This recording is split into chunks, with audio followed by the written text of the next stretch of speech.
በ2018 በጀት ዓመት ተመራጭ የገንዘብ ቁጠባና ብድር ኃላፊነቱ የተወሰነ ህብረት ስራ ማህበር 26,542,870 ብር የተጣራ ትርፍ አስመዝግቧል።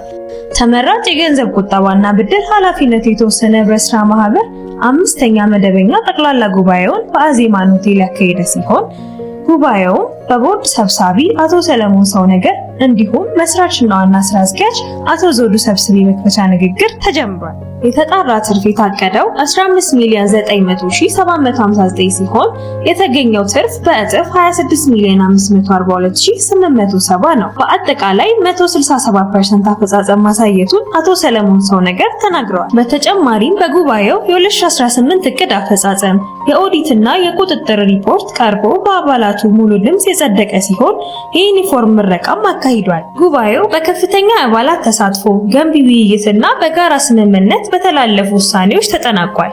ቁጠባ የህይወት መሰረት ነው። ለቀጣይ ህይወቶ ድልድይ ነው። ይምጡ፣ ይቆጥቡ፣ ይበደሩ።